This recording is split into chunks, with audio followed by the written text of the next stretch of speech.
इथल्या आमदारांचे बद्दल मी काय बोलावं. काल परवा त्यांनी माझा DNA काढला.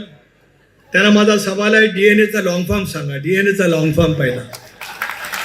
आणि DNA शब्द कशासाठी येतो? होय, माझा DNA आहे. माझा DNA समाजसेवेचा आहे.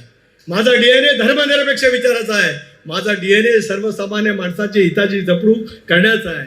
होय, माझ्या DNA मध्ये माझ्यावरती सारी आजपर्यंत साधी FIR सुद्धा नाही. माझ्या 40 वर्षाच्या सार्वजनिक जीवनामध्ये साधी FIR नसलेला कार्यकर्ता, त्याचं नाव आहे सुनील तटकरे. आणि तुमचे जर काही सातबारा काढला तर तुमच्यावरती झालेले गुन्हे, त्या गुन्ह्याची करण्यासाठी नोंद इंडियन पिनल कोडमध्ये जे जे काही कलम आहेत गुन्हेगारांच्यासाठी, ते सर्व कलम लाभलेला कोण लोकप्रतिनिधी आहे ते कर्जतकर जाणतात. त्याच्याबद्दल मला काय अधिक या ठिकाणी बोला असं वाटते अशाचा काय भाग नाही.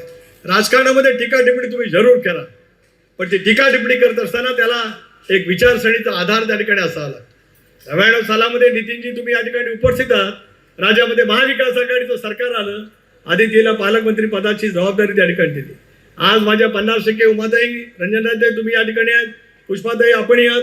50% पेक्षा जास्त महिला भगिनी या ठिकाणी उपस्थित आहेत. आदिती त्यावेळेला पालकमंत्री म्हणून ज्यावेळेला इथे येण्याचं तिने ठरवलं, अतिशय अथलागे शब्दात एका भगिनीला, एका छोट्या लेकीला ज्या पद्धतीने निवडून दिलेल्या आमदारांनी शब्दप्रयोग केला, सभ्यतेला सोडाच, शिवशाहू फुले आंबेडकरांच्या सामाजिक क्षमतेच्या असलेल्या या सगळ्या परिसराला अतिशय लांछनास्पद वक्तव्य त्या ठिकाणी. अजित दादा, कर्जतचा इतिहास, स्वातंत्र्य संग्रामातला इतिहास खूप मोठा आहे.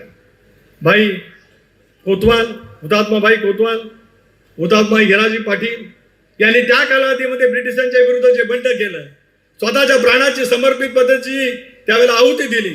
या देशाच्या स्वातंत्र्य संग्रामामध्ये त्यांचं दिलेलं योगदान अतिशय महत्वाचं आणि मोठं त्या ठिकाणी त्या निमित्ताने राहिलं.